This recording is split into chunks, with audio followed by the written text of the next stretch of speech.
Bienvenidos al programa El Búho, un programa de entrevistas y opiniones que se transmite en directo todos los miércoles a las 7 de la noche y por las redes sociales, por supuesto.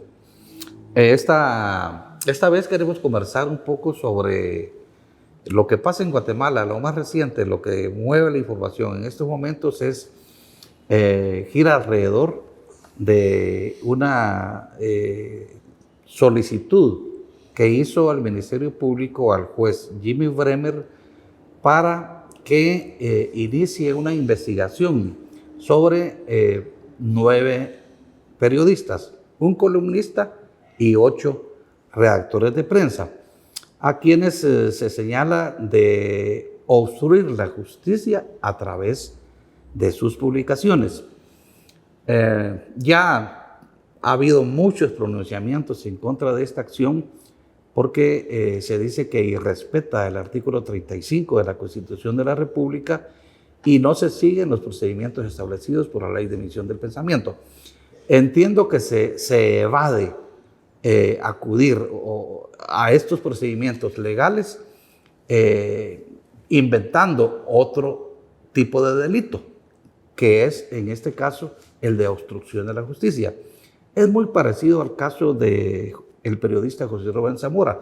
Todo es por el periódico, esta publicación que dirige José Rubén Zamora.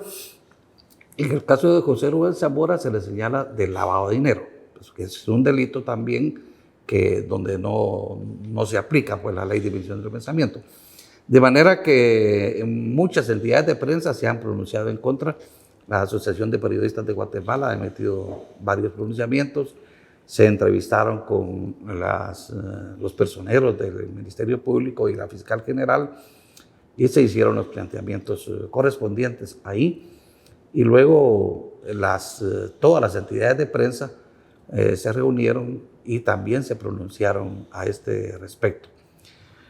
Pero el Ministerio Público también está involucrado, digamos, en otro caso que se cuestiona mucho en estos momentos, que es el caso de la captura de 4 médicos a quienes el Ministerio Público exhibió como responsables pues, de participar en el tráfico ilegal de órganos.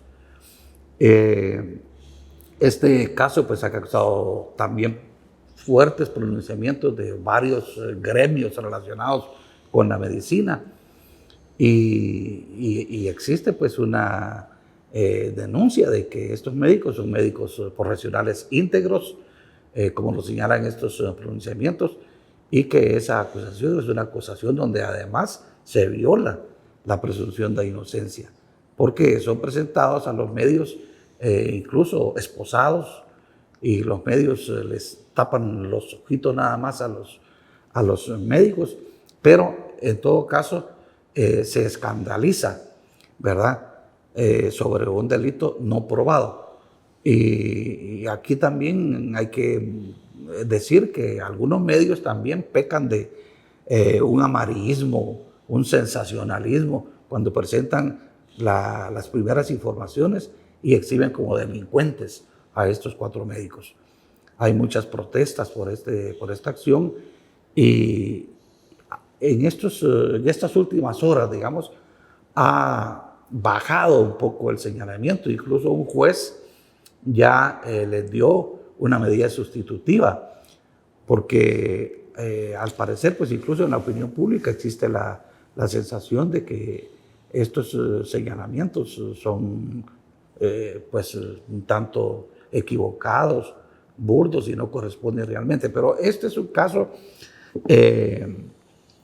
digamos, es un caso clínico, médico, es un caso de salud que hay que abordarlo con seriedad, porque es cierto que existe el tráfico de órganos a nivel mundial, pero en este caso creo yo que hay una equivocación que se ha cometido y así lo denuncian los gremios. Y este es el tema que tenemos el día de hoy en este programa. Para eso nosotros hemos invitado al doctor Edmundo Velázquez, que es un experto en inmunología Es un profesional con maestría en Estocolmo, Suecia. Es asesor de la Liga del Corazón y también asesor del Instituto Guatemalteco de Seguridad Social. Y tiene 25 años como profesor universitario en la Facultad de Medicina de la Universidad de San Carlos. Con Edmundo Velázquez, con el doctor Edmundo Velázquez, vamos a conversar sobre este tema. Bienvenido, Edmundo, a este programa. Y quisiéramos conocer cuál es tu opinión primera sobre este tema. Tal vez empecemos primero con abordar la temática de forma general. ¿Existe, no existe el tráfico de órganos? ¿Cuáles son digamos, las circunstancias en las que el tráfico de órganos se da? Porque hablamos de tráfico como una actividad ilegal, pero el tráfico de órganos es una práctica normal en la medicina, ¿no es así? Sí, sí. Primero, muchas gracias por invitarme a tu interesante programa. Y esperamos pues que mi participación aquí está en el sentido que la gente tenga una mejor información de lo que es el trasplante de órganos, ¿verdad? El trasplante de órganos se da con mucha frecuencia en el ICS.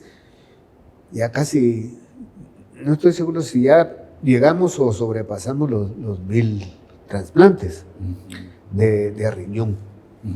Entonces, es una práctica terapéutica que se da en último caso cuando hay insuficiencia renal, o sea, que el riñón no funciona bien, se empiezan con tratamientos paliativos, hemodiálisis, diálisis peritoneal, y si esto no funciona o hace que el riñón ya no pueda trabajar, entonces se llega al trasplante de órganos. O sea, sí se da como cuestión terapéutica, pero cuando ya se habla de tráfico de órganos, eso ya es espero yo, cuestión del pasado, porque esto, cuando se inició los trasplantes con Christian Barnard en el 87, fue un trasplante del corazón, y entonces empezó esa gran moda, pero el problema ahí fue el rechazo. Resulta que el primer trasplante del corazón lo hizo Barnard con un odontólogo. Entonces le quitó el corazón, le puso el otro nuevo y para sorpresa de la gente, cuando despertó el odontólogo, lo primero que hizo fue llamar a su mujer, fíjate. Como quien dice que los sentimientos no están en el corazón, ¿no? Pero esa anécdota es interesante, pero el problema fue el rechazo.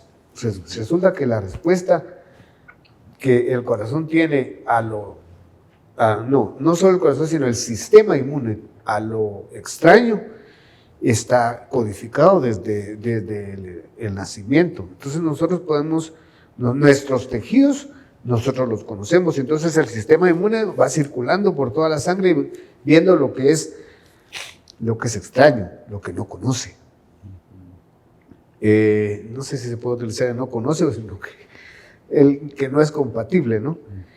Y cuando hacen un trasplante con proteínas que no son compatibles, entonces el sistema inmune lo ataca, ¿vale? y lo rechaza. Entonces se trabajó mucho en lo que era la supresión del sistema inmunológico y se adelantó bastante. De hecho, por eso es que ahora ya se hace con alguna rutina el trasplante de riñón. Pero lo que nos ocupa es que si estos son legales o ilegales. A nivel internacional, la Organización Mundial de la Salud lo que hizo fue reglamentar los protocolos para aceptación de órganos. Y entonces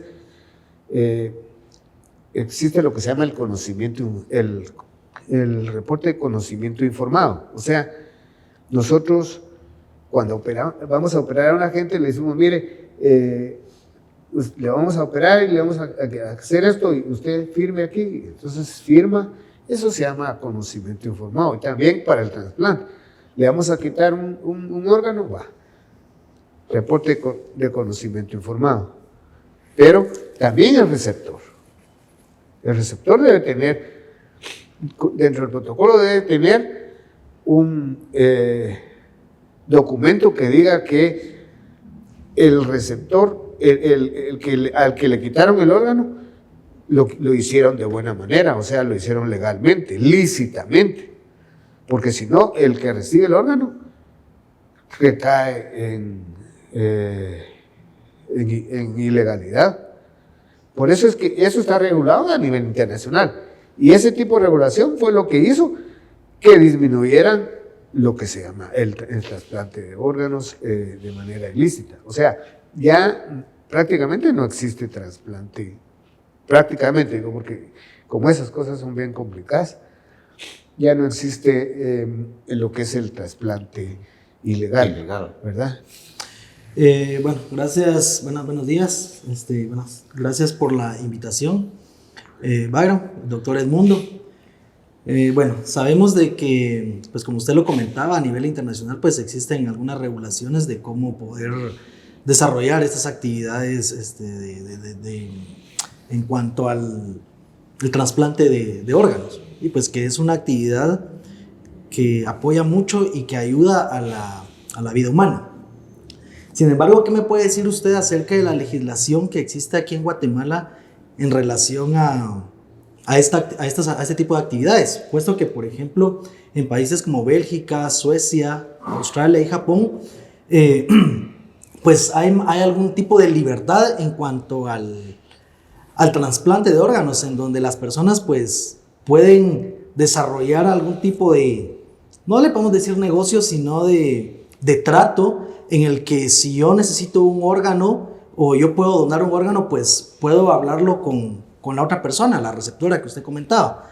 ¿Podría indicarnos al respecto de...? Sí, mire, el trasplante, como comentaba previamente, tiene que ser compatible. Y esto es hereditario. Entonces, generalmente lo que se hace es buscar a un familiar consanguíneo, por ejemplo, el padre, un primo, una persona así, que tenga cierta afinidad inmunológica. Pero para eso se hacen estudios de HLA, se llaman antígenos de histocompatibilidad, que son los antígenos que están alrededor de la célula, ¿verdad? Y son los que reconoce el sistema inmune. ¿Verdad? Entonces, el sistema inmune, con una persona muy extraña, ¿verdad? Actúa rápidamente. Entonces usted no puede decir que yo me siento con mi tío o no, digamos con un compañero que conocí en un lugar y dice, mira, vos querés hacer un trasplante, sí, te puedo hacer.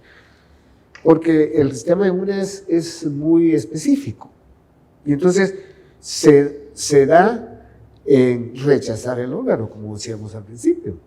Si usted quiere hacer un trasplante, insisto, tiene que ser de una manera consanguínea o por lo menos que compartan lo que se llama antígenos de histocompatibilidad y que carezcan, porque algunos están presentes y otros no. Por ejemplo, los gemelos, ¿verdad? Tienen algunos antígenos, ellos mismos los dos, pero algunos no lo tienen. Entonces, esa diversidad y esa complejidad de las células es lo que hay que estudiar.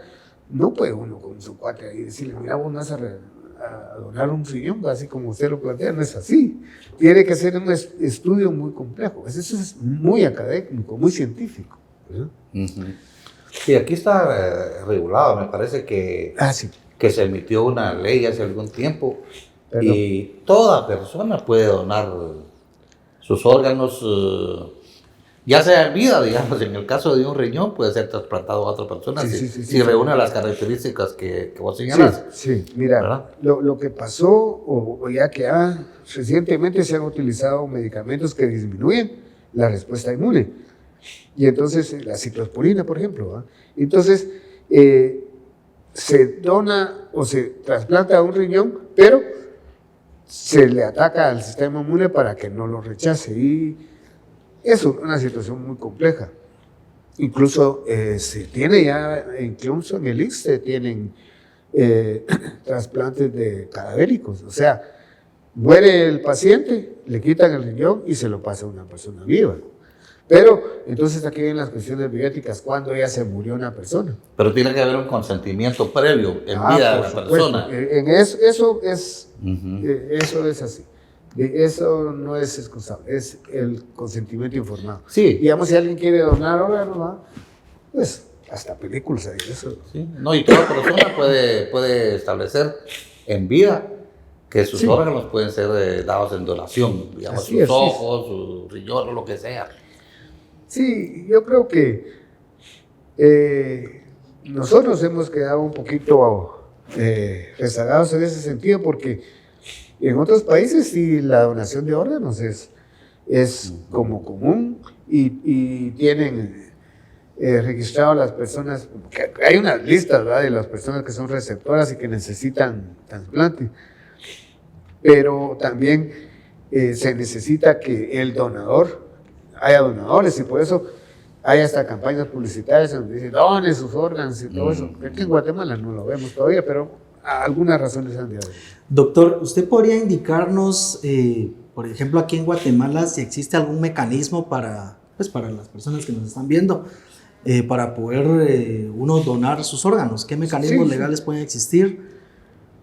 Sí, mire, la ley regula eso. Existe una ley en Guatemala de trasplante de órganos. Y entonces, si alguien quiere hacerlo, puede decirle a su abogado que le haga su documento, ¿va?, de que o puede llegar a las oficinas del Ministerio de Salud, pero más en el ICS. Nosotros conocemos más el ICS. Y decir que va a donar su órgano cuando fallezca. O si, por ejemplo, tiene un problema de un fallecimiento así accidental en un accidente automovilístico, por ejemplo. Porque lo que se necesita son trasplantes de órganos jóvenes, ¿verdad? No voy a hacer un trasplante de alguien que ya tenga cierta edad, pues ya nosotros los viejos ya no nos mira bien, ¿no? ¿Viste? Sí, tenemos muy usados los órganos. Pero sí existe, cada persona puede decidir e incluso testamentar, por decirlo de alguna manera, que sus órganos al morir pueden ser extraídos, conservados de alguna manera que ya está determinada para donarlos a una persona que los necesite. Y esto, aquí no existe ninguna campaña realmente de difusión de esto, pero creo que debería ser, en cierto modo, más del conocimiento de la gente, para que porque un órgano, ya una persona muerta, pues ya no sirve, ¿verdad? Incluso hay muchos cuerpos que son cremados y lastimosamente, pues si esos órganos en vida, oportunamente pueden ser usados antes del crematorio, pues eso es muy útil, es un acto humanitario, porque ¿será que hay muchas personas qué tipo de órganos necesitan? Es muy común ¿cuáles serán los casos más, digamos, comunes en los que una persona, qué órganos son más comunes que se necesiten? Sí, el más común es el riñón. El riñón. El riñón, definitivamente, pero también hay corazón, ¿verdad? Uh-huh. Y trasplante de médula ósea. Médula ósea. Fíjate vos que las células madre, que ya se llaman, ¿verdad? Se puede sacar una persona sana y se ponen en una persona enferma de hemofilia, no de hemofilia, sino de un cáncer, digamos, de la sangre, ¿verdad? Entonces se pone la célula madre y esta célula madre empieza a producir linfocitos nuevos y estos son los capaces de matar al cáncer. Entonces incluso está reportado ya que después de trasplantes de médula ósea ya se ha vencido al cáncer, ¿verdad? Entonces en las leucemias, por ejemplo, fíjate, eso está en otro lado, ¿verdad? Con nosotros yo no tengo conocimiento que haya alguien que ha sobrevivido más de 5 años, porque digamos un trasplante es digamos, aceptado o bueno, si tiene más de 5 años. ¿Verdad? Porque sí se puede trasplantar. Y la médula ósea es fácil de obtener porque está en los huesos planos. Entonces puede ser del coxis o incluso del esternón, ¿verdad? Y eso es muy fácil. El problema de verdad es que eso no lo cubren los seguros. ¿Por qué? Porque cuando se hace un trasplante se debe seguir al donador y al receptor durante toda la vida. Y eso no lo cubre un seguro, seguir a una persona durante toda la vida. Por eso solo lo hace el ICS. No. El ICS sí tiene la capacidad de hacer el trasplante y seguirlo durante toda la vida. Por eso ese es un punto a favor del Seguro Social de Guatemala. Sí, correcto. Bueno, estamos hablando acerca de las implicaciones que tiene el trasplante de órganos a nivel general, no solamente en Guatemala. Estamos acá con el doctor Edmundo Velázquez, con Byron Barrera. Les esperamos pues en el siguiente corte. Vamos a hacer un corte en este momento y pues continuamos en un momento.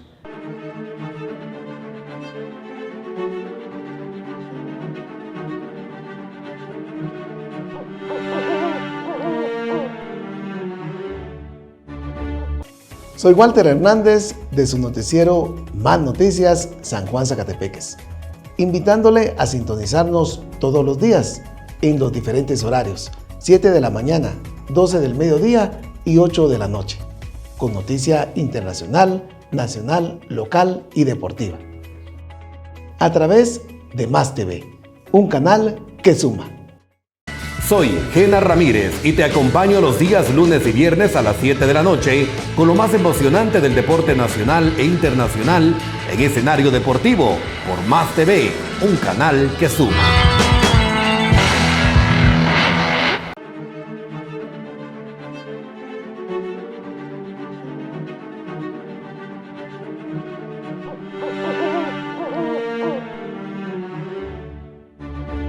Estamos acá con el doctor Edmundo Velázquez, con Byron Barrera, hablando acerca de las implicaciones que existen en cuanto al trasplante de órganos, no solamente en Guatemala, sino a nivel internacional. Les recomendamos que nos puedan seguir en nuestras redes sociales, ahí van a estar apareciendo en pantalla. En los recientes días, pues, apareció un caso en donde 4 médicos pues, fueron capturados por la Fiscalía contra la Trata de Personas, debido a un caso en el que se les está vinculando por el tráfico de algunos órganos a una persona que, pues aparentemente sin su consentimiento, se le extrajo un riñón en una operación que se le desarrolló y pues presentó una denuncia. Acá entonces el doctor Velázquez nos estará ampliando en este momento al respecto. Nos podría indicar, doctor, qué piensa al respecto de lo que está sucediendo ahorita con estos médicos. Sabemos que pues ya algunas organizaciones pues han presentado algún tipo de comunicados y pronunciamientos como el Colegio de Médicos y Cirujanos de Guatemala, ¿verdad? Entonces, ¿qué nos podría indicar, Sí, doctor? mire, la práctica médica es muy amplia, ¿verdad? Y entonces el hecho de que un médico haga una operación porque tiene una paciente tiene un cáncer diagnosticado, ¿verdad?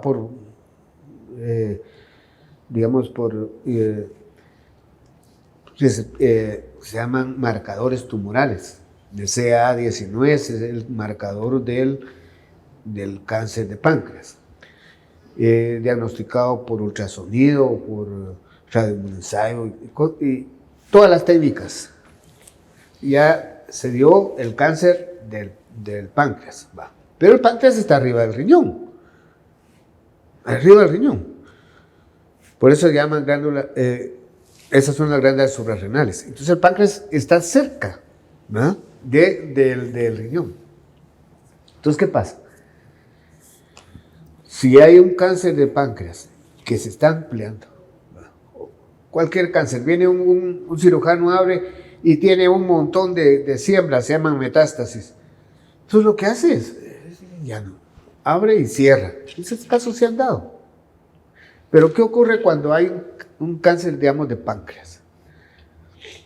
Entonces se empieza a ver hasta dónde llega el tumor. El problema es hasta dónde llega el tumor. Entonces resulta que miran el riñón, y el riñón, hasta dónde invadió el riñón. Ese es el punto. Eso es lo que no se sabe exactamente, pero lo que pasa es que si un cáncer está localizado en un lugar, entonces viene el cirujano y lo corta, ¿verdad? Pero entonces manda el tejido que está alrededor para ver si está sano.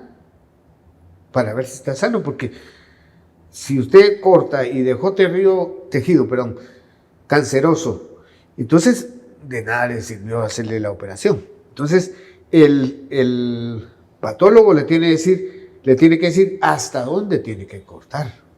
Entonces, en el caso aquí, parece, aunque no estamos seguros, que había invadido el riñón, ¿verdad? Entonces, al invadir de páncreas a riñón, entonces se hicieron los cortes para ver si el riñón estaba totalmente tocado. Pero se cortó hasta donde estaba sano, pero no estaba sano. Entonces, esa parte sana se la mandaron al patólogo. Entonces, el patólogo dijo, sí, esa parte está sana. Entonces, ¿qué ocurre? Como de alguna manera está invadida, quitaron el riñón. Y lo que hacen es ponerle un formol. ¿El formol para qué? Para preservar el órgano por si hay algún problema como el que está ocurriendo ahorita. Si fuera un órgano para trasplantarlo, como dice el honorable juez Alexander, no sé qué más, entonces ese órgano, el riñón, se agarra y se pone en un lugar especial con heparina, que es un anticoagulante para que ¿sí?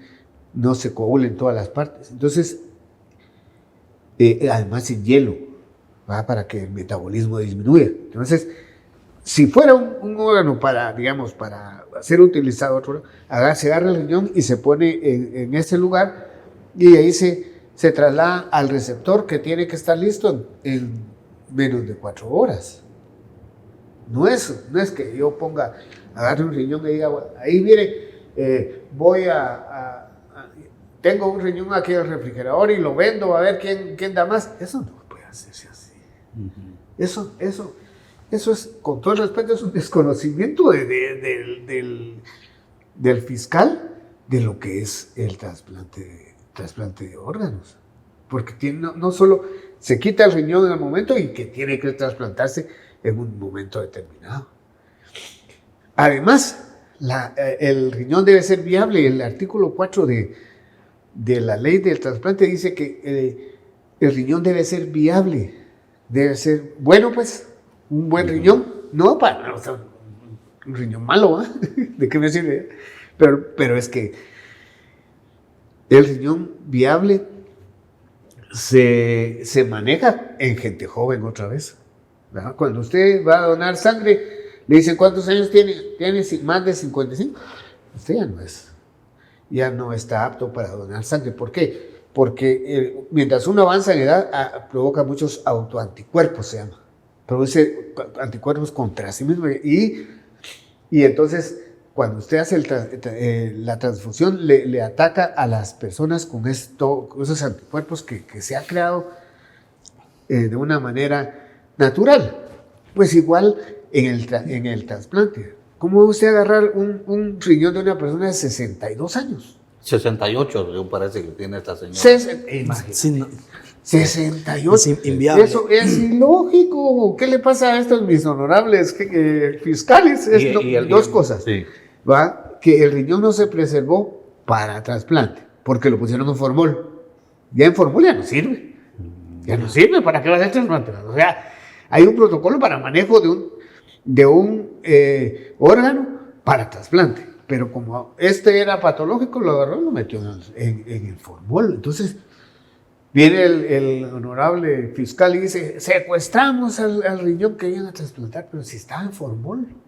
Para un trasplante tiene que durar como mínimo unos 4 horas, ¿verdad? O sea, como máximo es el término, 4 horas porque el trasplante es inmediato. Alexander Kolov se llama Sí, se llama el fiscal y él lo presentó como el primer caso judicializado. Pero es que no, mira, es con todo el respeto, pero es desconocimiento. Sí, denota mucha ignorancia el fiscal a cargo del caso. No lo quería decir, pero de verdad, yo conozco a este Alexander Kolov que vive pues, en San Miguel Petapa, por ahí vive. Pero me da vergüenza, la verdad, es vergüenza ajena. Sí, y es eso de que esté haciendo un caso judicial de algo que no tiene el suficiente sustento académico, científico. Y ha tenido suficiente tiempo, porque eso viene de mayo del 2022. Sí, bueno, por eso podrían haber estudiado muy bien. Claro. Digamos que quisieran presentar un caso. Si va a ser un caso así, lo mínimo es estudiar. Si ahora está ahí San Google, ¿verdad? No, y sucede lo que hablaba acá Byron al inicio de la entrevista, que pues se establecen algún tipo de amarillismo o sensacionalismo, porque colocan ahí primer caso de tráfico de órganos en Guatemala. Así es como venden el caso. Sí, pero mire, yo estoy de acuerdo en que, como decía al principio Byron, hay gente que de verdad no debería ser periodista porque no se informa totalmente. O ya lo hacen con premeditación, con dolo. Sí, claro. Porque, ¿cómo es eso que está poniendo ahí en el sentido? Sí, que capturan médicos por... No, eso no, eso va en contra de la ética, de la bioética. Y respetan la presunción de inocencia, que es lo mínimo, digamos. Por supuesto, sí. Yo no estoy diciendo que los médicos seamos angelitos, no, hay médicos que también tienen problemas, ¿verdad? Es decir, se han, digamos, acusado médicos de hacer impericia. ¿Qué significa impericia?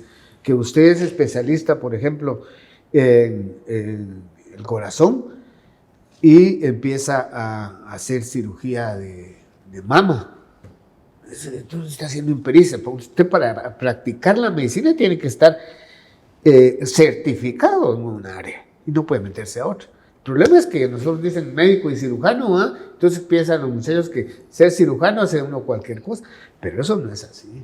Sí, esto es importante que decís, porque yo recuerdo el caso de una señora a la que 2 médicos, por cierto, uno de ellos trabajaba en cancerología, y no voy a decir los nombres, pero ya fallecieron los 2 médicos, pero le diagnosticaron un cáncer de mama a una señora. Era conocida de la casa de la señora, y era porque parece que tenía no es tumor, tiene otro nombre, un quiste en un pecho. Yeah. Y ellos dijeron que era urgente quitarle la mama. Que necesitaba quitarle a la mama, que era urgente. Y ofrecieron hacer la operación en cancerología rápidamente, pues por el riesgo que representaba para ella, porque la asustaron, ¿verdad? Entonces, ella fue con otro médico, y el otro médico le dijo que ese quiste era muy pequeño, que era milimétrico, y que no había necesidad de quitarle la mama, sino que con medicamento podían mantener el quiste de ese tamaño sin necesidad, pues, incluso sin necesidad de operación. Y estoy hablando que ese caso sucedió hace como unos 15 años. Y ahí está la señora, sin mayor novedad. Pero existe eso que vos decís, la impericia también. Sí, por eso es que, miren, la medicina no es el último grito de la moda, ni es la panacea. Nosotros hacemos medicina, pero tenemos nuestras limitaciones. O sea, puede ser que un médico se equivoque en un diagnóstico, así como tú dices. Entonces, el paciente debe oír una segunda y una tercera opción, ¿verdad? Para formarse un criterio. Pero no no porque un médico se lo diga, es que como este médico muy prestigioso, ¿no? También se equivocan, ¿no? Claro. Sí, ese es el punto. Pero la impericia se da mucho. Entonces ha habido juicios a médicos por hacer impericia, o sea, dedicarse a algo que no, para lo cual no están entrenados. Eso se da. O por lo menos ya disminuyó, pero se dio al principio. Yo conozco varios casos de compañeros que eran médicos y cirujanos y hacían, ¿qué? Partos. Aquí es fácil, desde el punto de vista médico es fácil atender un parto, ¿verdad? Pero cometieron errores y entonces los acusaron de impericia y pues los condenaron también. Pero esa práctica médica es bien complicada. Sí, definitivamente, pues, como usted lo indicaba, ¿verdad? Están esas impericias que existen en la medicina, que también tienen muchas implicaciones éticas y que quizás, por supuesto que han de haber médicos, pues, que a veces también faltan al juramento ese hipocrático que hacen, pero también entre los fiscales también debería existir algún tipo de reglamento o código de ética para poder desarrollar y emitir, pues, y hacer investigaciones que vayan acorde a la ética y que pues no terminen afectando a la persona, porque prácticamente ahorita lo que sucedió con estos médicos, por mucho que se esclarezcan los hechos, pues ya su imagen pues está dañada de alguna manera, y la imagen es uno de los bienes más preciados que tiene la persona. Sí, mire, el prestigio es muy, muy básico para ejercer la profesión, ¿verdad? Pero también debe haber una ética de uno en que si uno no está entrenado no va a hacer esa acción. Ahora, yo creo también que hemos caído en lo que se llama judicialización de la salud. ¿Qué significa eso de judicialización de la salud? Es cuando la última palabra la tiene el juez. Y un juez que no conoce de medicina. Un fiscal que maneja su lógica. Si la lógica existe, pues, pero hay que comprobarla. No porque el sol sale de este lado y entonces uno dice, sí, el sol da vuelta alrededor de la Tierra. Esa es lógica. Pero la ciencia ha demostrado lo contrario. ¿Me entiende?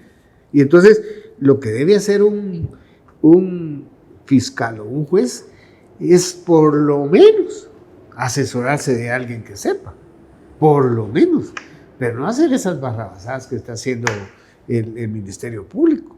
En los dos casos va a estar obstruyendo la justicia y también acusando a gente que tiene la presunción de inocencia. Yo no sé si ellos definitivamente son no culpables, dicen en otro lado, o inocentes, ¿verdad? Pero lo que sí podemos decir es que la manera como se están tratando no es la correcta. Sí, así es, están totalmente equivocados y qué bueno que el juez dictó medidas sustitutivas y no los que dejó presos, como algunos de